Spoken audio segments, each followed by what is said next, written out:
Real quick before this video starts, I want to remind everybody to make sure you're subscribed and notified so you don't miss my live watch party today at 5 o'clock for the Browns game.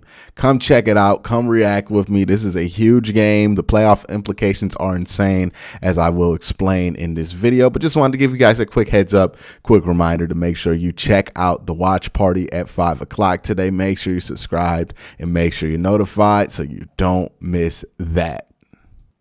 Okay, so before today's game, I wanted to just talk about the Browns' playoff chances because I think there's some interesting things that go into this conversation. I think there's also some nuance in this conversation when it goes to how the Browns could make the playoffs, what things need to happen for them to make the playoffs, and how realistic it is that this team can make the playoffs. Now, let's look at this from the wild card. The 5 seed right now is the Colts. The 6 seed right now is the Chargers, and the Bills are the 7 seed. All three of those teams are at 8-6. Now, I'm not going to lie.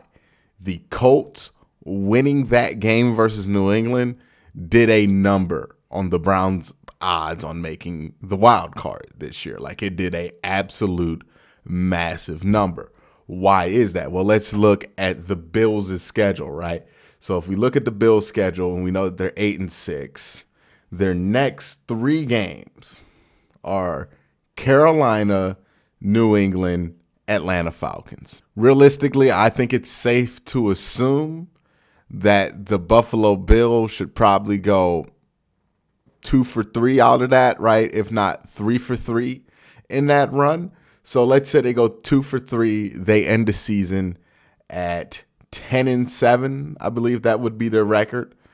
That means that they're going to be in, right? More than likely. Now, that's at 10-7. Let's look at the other team that's in the spot, the Chargers. Their next 3 games are against Houston, Denver, and Las Vegas. Again, I think worst case scenario, again, is like 2 out of 3 that they win out of there. They're probably going to win all 3 of these. I would say the Chargers are more than likely a pretty safe bet to get to 11 wins. That's not good news for the Cleveland Browns, right? Because if the Chargers are at 11 wins and the Browns are at 11 wins, the Chargers win that tiebreaker. So that's one spot that's kind of projectedly taken away from the Cleveland Browns because I just don't think that they're going to drop any of those next 3 games. And then we look at the Colts. They play the Cardinals on Christmas Day. The Cardinals are a better team than the Colts, but the Colts have been playing well, and the Cardinals have been playing pretty bad football the last 2 weeks. So we'll see what happens there. And then there's Las Vegas and then the Jacksonville Jaguars. I would say 2 out of 3 probably fair there, right? So you're looking at about 10 wins in the wild card race is what most teams are going to have. And for the Browns to get in right now, I think for the wild card at least, they would probably need 11 wins. Just because the way these tiebreakers are breaking out, the Browns have they have a good division record, which might save them in some of these tiebreakers.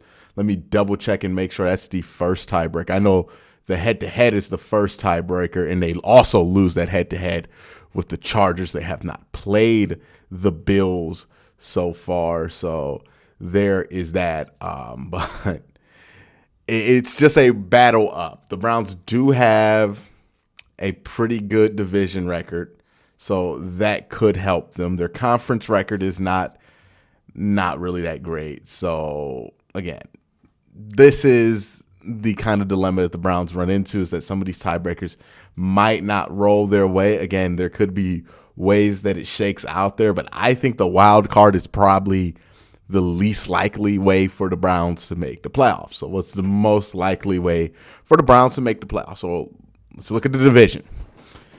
Right now we have 2 teams at 8-6, 1 team at 7-6. That's the Cleveland Browns, and then the Steelers at 7-6-1. So this division is razor tight. And the Bengals, I believe, play the Ravens, the Browns, and the Kansas City Chiefs. The Ravens play the LA Rams and the Pittsburgh Steelers. And who else? I think it's the Bengals again. Yeah, obviously the Bengals. I just mentioned that. So the Bengals, the Steelers, and the LA Rams. The Cleveland Browns play the Green Bay Packers, the Pittsburgh Steelers, and the Cincinnati Bengals. And the Pittsburgh Steelers play the Kansas City Chiefs, the Cleveland Browns, and the Baltimore Ravens. So each team has a outer division game and then two division games.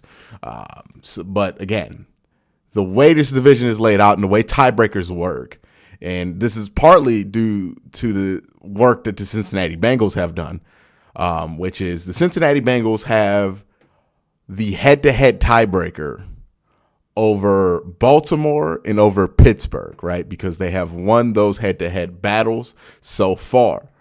The Cleveland Browns have the head-to-head tiebreaker over the Cincinnati Bengals. So that puts the Browns in first place if there is a three-way tie. So if the Browns win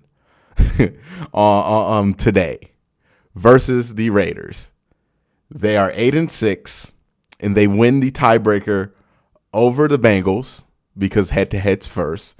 And then with the Baltimore Ravens, since the Browns split head-to-head, the tiebreaker then goes to the division record, and the Browns have a better division record than the Baltimore Ravens. Baltimore Ravens have a 1-3 division record. Cleveland Browns would have a 2-2 division record, which would be the tiebreaker that puts them over top. So again, even though Cincinnati has a better division record than the Browns have the head-to-head right now. Now, obviously, for the Browns to not only take control of the division, but win out in the division, they would probably have to win out for the rest of the year and get to either 10 or 11 wins. 11 would probably be super secure. If you get to 11 wins, the way this division is shaking out, the Browns will win the division, right? Like that, I think, is the magic number for the Cleveland Browns is 11 wins, because if you get to 11 wins, that means you sweep Cincinnati. That means you get a win over Pittsburgh. So that defaults to division record. And then you also, have the record tiebreaker. So even if everybody else wins out, you win out, you get the tiebreaker. So the Browns could effectively, and I can't believe we're saying this because this team has not played well enough to deserve this, but this team is effectively talking about clinching the playoffs with 11 wins. Now, obviously, that would be at the end of the year, but the Browns, in fact, have their own destiny in the control of their own hands because, again, if they get to 11 wins, there is nothing any other team in the AFC North can do about it because that would give the Browns all the tiebreakers. And 11 wins is the best. Well, the Pittsburgh can't even get to 11 wins. Pittsburgh can't even get to 11 wins, but 11 wins would be the best possible record any AFC North team can attain right now. So again, 11 wins, and the Browns clinch a playoff spot because they have the tiebreakers, both head-to-head because they have Cincinnati. So, and they also have the division tiebreakers if they win out. So that, just take a second to think about that. That's insane. Now, again, it's not like the Browns are the only team that's been playing like this in the AFC North, quite frankly. All four of these teams have been playing this weird brand of we're good, but we're not really that good football, right? Like, I think if you watch any of these teams this year, they have given you that feeling most of the year. But that is the amazing spot that the Browns are in. 11 wins could give them the 4 seed. In one conversation, but if the Browns and everybody else in the wild card race get 11 wins, they're not going to be in the wild card. I don't think they win any of the tiebreakers. Crazy to think about. I think they might. Well, I don't know. If everybody else wins out, I don't think they do because it just stays the same. But that is wild, like really wild. Like think about that. The Browns at 11 wins would not be good enough to get the 6th, 5th, or 7th seed, but they would get the 4th seed, guaranteed to get the 4th seed because, again, they have all the tiebreakers. When you look at this from a leverage point of view, the Cleveland Browns are in the driver's seat. I'm not talking about from a player on the field standpoint or how well they've played standpoint, just when you look at this from a leverage on the tiebreaker standpoint, the Browns are technically in the driver's seat because for Cincinnati to win the division, they need to beat Cleveland. For Baltimore to win this division, they need to beat Cincinnati and then hope Cleveland loses. For Pittsburgh to win this division, they need to have all three of these teams lose or our team lose, and then they need to win. And then they also need to beat Cleveland to get some of these tiebreakers. And all the Cleveland Browns have to do to win out, to win the division, is win out, right? We don't have to hope anybody else loses. We don't have to fix a tiebreaker. All the Browns really have to do is win 4 games, and they're in. And they have a home playoff game, and they're AFC North champions. What a world we live in. So that is the current playoff picture for the Browns. Wild card because of tiebreakers seems incredibly unlikely right now for the Cleveland Browns. Like, it would take some upsets for the Browns to really get into that wild card picture. I think it's pretty locked there with the Colts, the Chargers, and the Bills.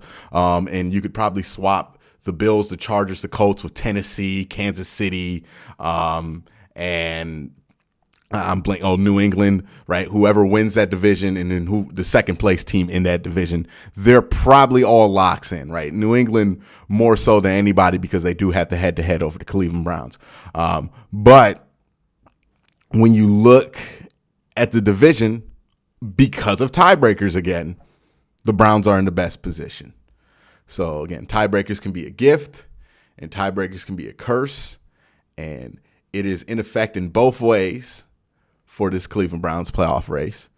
But that's what it is. The Browns can play the tiebreaker game, and maybe all these AFC North teams get to 10 wins, and the Browns do win the division because 10 wins does get you in. Or maybe the Browns get to 11 wins and everybody else, 3 other teams get to 11 wins, or 2 other teams get to 11 wins. Baltimore and Cleveland both get to 11 wins, and the Browns would get that tiebreaker over Baltimore because of the division record. So again, tiebreakers are the Browns' best friend in the division, and then in the wild card, it's the worst enemy. What a world we live in. But that's just a quick talk about the Browns' playoff hopes before this game starts. We don't know who's going to be playing. I have no idea yet who's going to be playing. But if the Browns do win this game, that is a major hurdle they get over. You would really like to win that game against Green Bay because it makes your life a whole lot easier. Again, we're just talking about hitting a magic number versus, cheering on other teams to lose so you can get certain positions here or there. But yeah, this is crunch time for the Cleveland Browns. Playoffs kind of start right now, right? If you win here, you win there, you win the next, and you win the next, you don't got to worry about nothing else. You're in home playoff game, and, you got to take your chances. You'd probably be playing like a Buffalo or Chargers game in the playoffs, but that's getting well ahead of ourselves. So these last 4 games, they're going to matter a ton. Welcome to December football, everybody. But that's it for me. You guys have a great day. Have a good night.